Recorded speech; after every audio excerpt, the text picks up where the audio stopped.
सबको जय माता दी। मेरा और मेरे म्यूजिकल बुक में आप सभी का बहुत बहुत स्वागत है। जितने लोग हमारे चैनल से जुड़े हैं सभी को तहे दिल से धन्यवाद है। सबके लिए मैं मंगल कामना करती हूँ, सब लोग स्वस्थ और मस्त रहें। तो मैं बहुत ही प्यारा गारी गीत लेके आई हूँ, जैसा होगा आप लोग कमेंट में ज़रूर बताइएगा। राम लखन दुनो एक मत कीनी हो, राम लखन दुनो एक मत कीनी। अरे चला भैया चली ससुरारी, हाँ सीताराम से बनी। अरे चला भैया चली ससुरारी, हाँ सीताराम से बनी।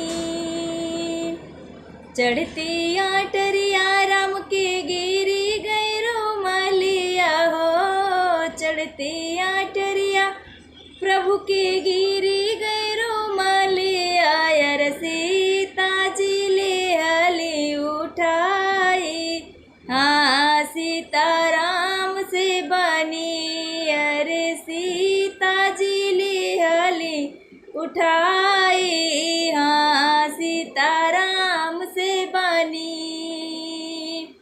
रुमलिया उठाई सीता सखी का देखा वही हो, रुमलिया उठाई सीता सखी का देखा वही। अरे तो हमरे प्रभु के रुमलिया, हाँ सीताराम से बनी। अरे तो हमरे प्रभु के रुमलिया, हाँ सीताराम से बनी।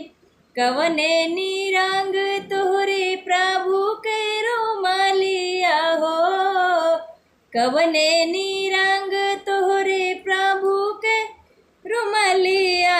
अरे कवने बरने श्री राम, हाँ सीताराम से बनी। अरे कवने बरने प्रभु राम, हाँ सीताराम से बनी।